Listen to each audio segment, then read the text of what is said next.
Good morning, students. In the last class we have seen different models, atomic theories of different chemists. Today we will start with your atomic number. What is called atomic number? Atomic number is denoted by Z. That is equals to number of proton. Where proton lies? Proton lies inside the nucleus. Okay, and that is equals to number of electrons, because we know number of protons is equals number of electrons. That means number of positive charge is equals number of negative charge. Yes or no? Because atom is neutral. Alright, so what is atomic number? Atomic number is the number of protons present in the nucleus. As proton is equals electron, so atomic number can be denoted or defined by it is equal to number of protons and number of electrons. Alright. Next comes here what is called mass number. So mass, where the mass, total mass of the atom lies? It lies inside the nucleus. And in nucleus what remains? In nucleus which are the subatomic particles? Protons and neutrons. So mass number is equals number of protons plus number of neutrons. And the mass number is denoted by A. Alright, next comes here what is called atomic mass.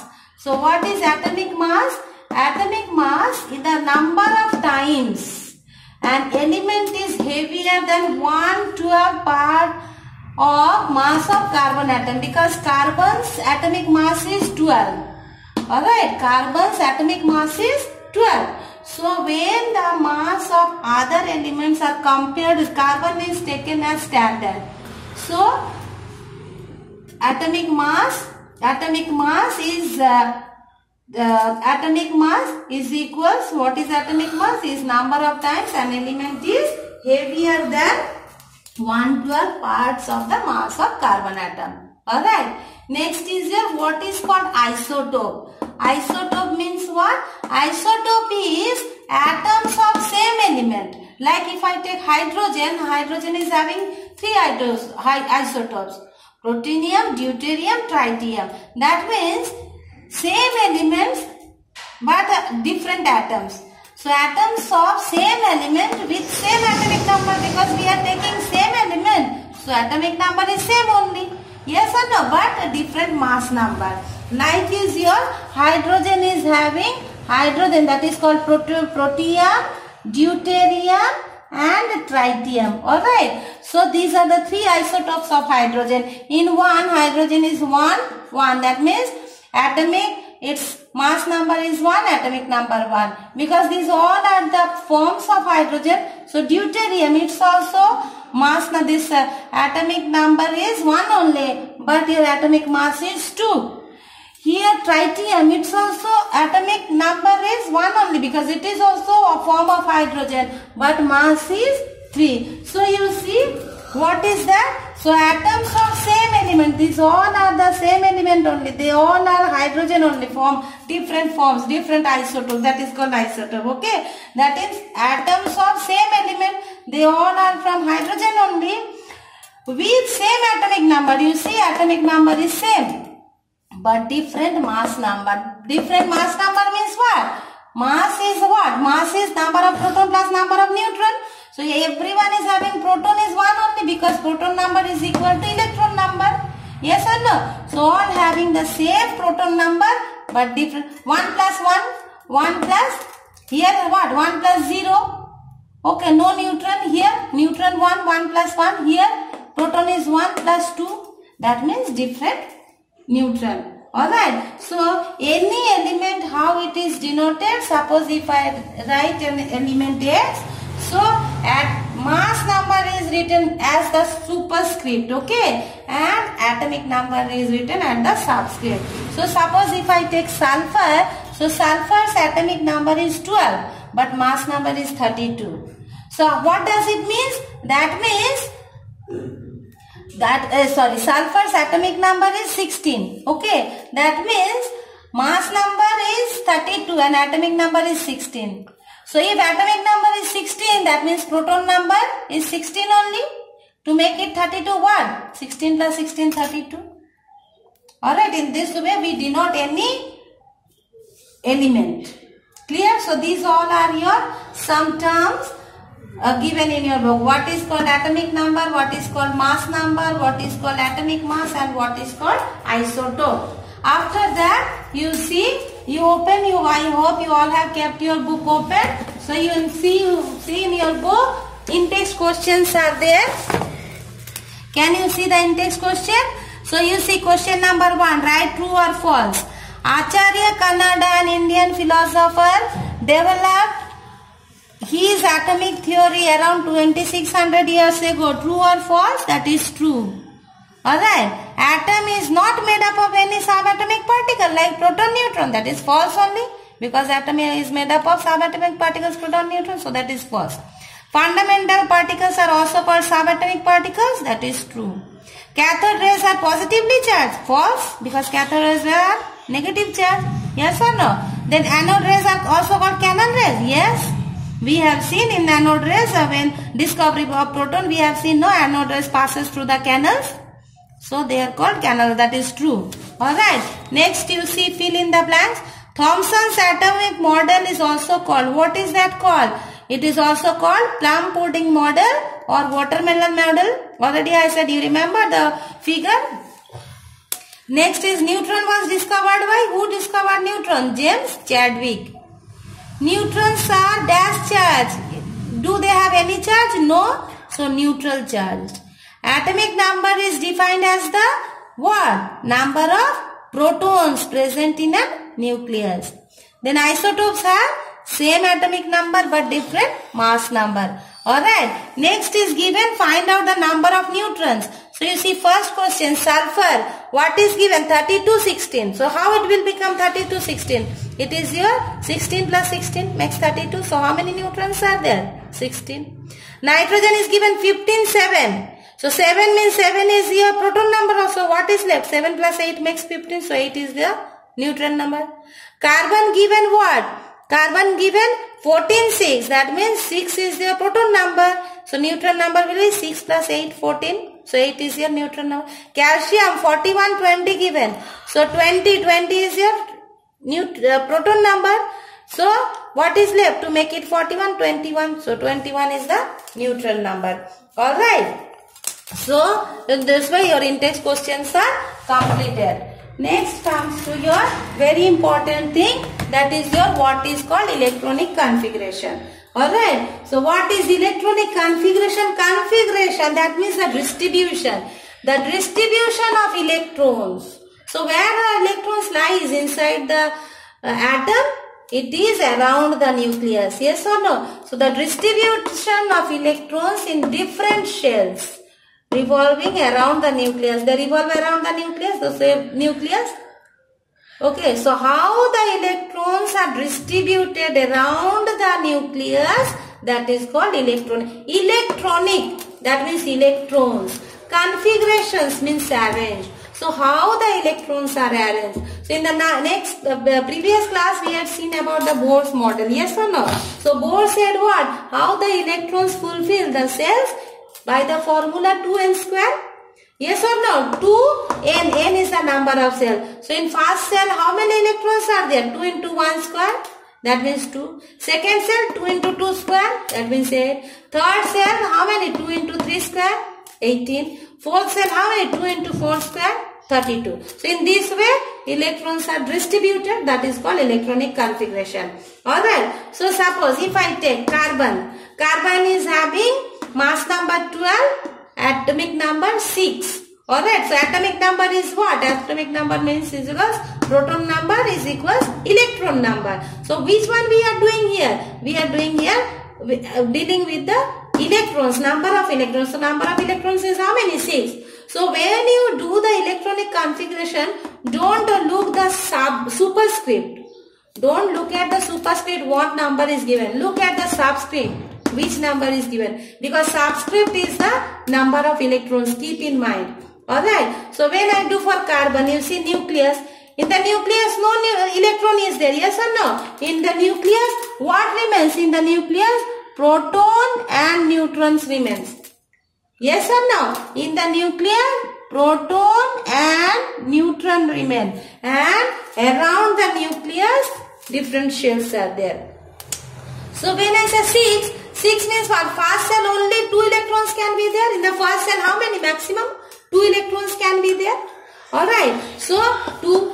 Now how many are left? 4 more are left. So 2. So 4 more are left. That means 4 in the second cell. So 2 plus 4 makes 6. Suppose if I take neon. Okay, neon is having atomic number 10, mass number 20. Alright. So 10. Now 10 is the electron number. So how the electrons are completed? So first cell 2, in the second cell 8. Keep in mind what is called octet rule. Every element try to become stable. Can you stand with your single leg for a long time? No, you need your 2 legs, no?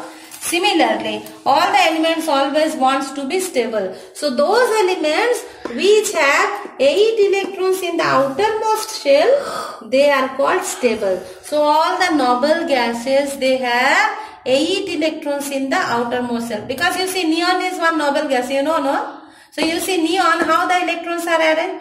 2 plus 8, then it will make, so 2, first cell 2, then coming to second cell, to 2 plus 8.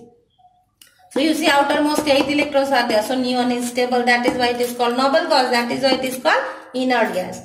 Alright. Now take one more example. Magnesium. So its mass number is 24. Atomic number is 12. I said don't look at the superscripts. Look at the subscript. Your subscript is the number of electrons. Magnesium. So how the electrons are arranged? So first cell 2 over first cell. More than 2 cannot be there. Second cell 8. So 8 electrons. So 2 plus 8 10. But magnesium is having how many electrons? 12. So 2 plus 8. So now it will come to the third cell. So 2 plus 8 10. So how many more are left? 2 more are left. So third cell 2 more electrons come. Alright. So in this way electrons, we do the electronic configuration. So what you have to do?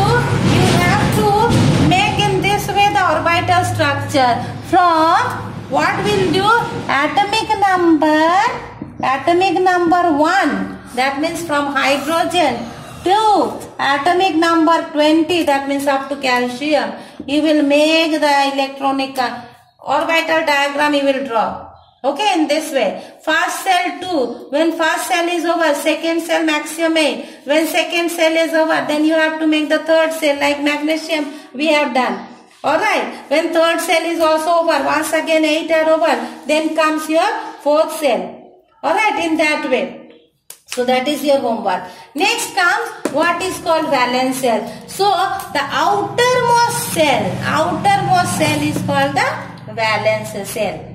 Alright, shell, that means this is the orbit, they are called the cell, that is valence cell. And what is called valence electrons? How many electrons are there in the outermost cell? They all are called valence electrons. So you see in neon, how many electrons are there in the outermost cell? 1, 2 plus 2, 4 plus 2, 6 plus 2, 8. So 8. So how many valence electrons are there in neon? 8. Magnesium, you see, how many? This is the outermost cell. How many electrons are there in outermost cell? 2. So what is called valence cell? Outermost shell is called valence cell. And what is called valence electrons? The number of electrons present in the valence cell, they are called valence electrons. Alright, next comes what is called valency. So what is called valency? So just now I said you, all elements try to become stable. So to become stable, what they need? They need 8 electrons in the outermost cell. Alright, so that is called your stable configuration. So just you see, if I take magnesium, okay, magnesium is having outermost cell 2 electrons. Whereas I have taken chlorine. Chlorine, you see, in the outermost shell, 7 electrons are there. 2 plus 2, 4 plus 2, 6 plus 1, 7. So, for magnesium, what is easy? To leave, just to lose these 2 electrons and become stable, because if it loses 2 electrons, then in the outermost cell 8 electrons are there. So either it has to lose 2 electrons or it will take more 6 electrons to become stable. So it will, that is more energy it needs to take 6 electrons. So which is easy for magnesium? For magnesium, to lose these 2 electrons is easy. Okay, similarly, in chlorine you see, what is that?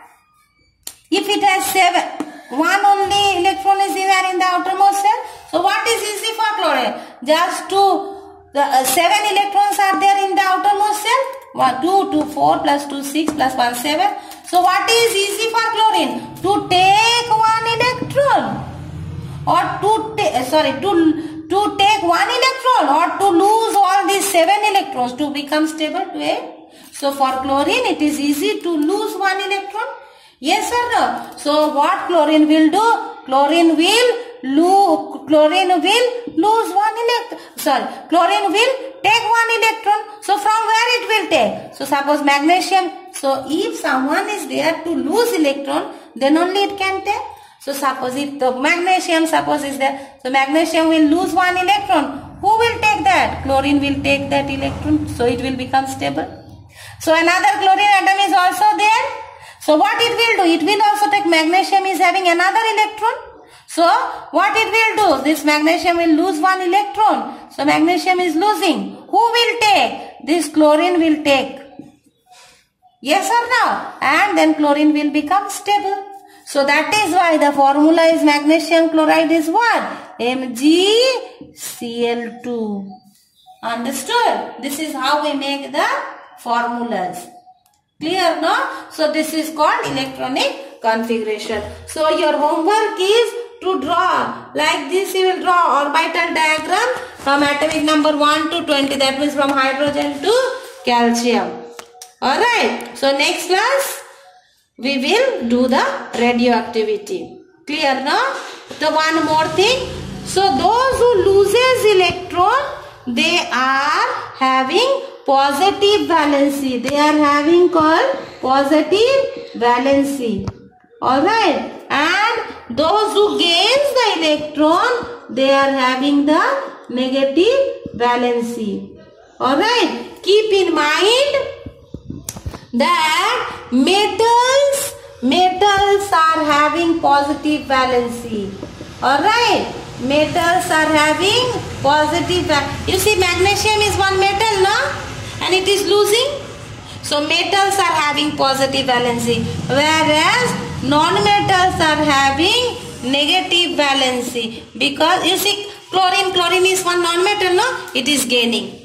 Keep in mind this, okay? Metals are having positive valency, non-metals are having negative valency. Alright? Thank you.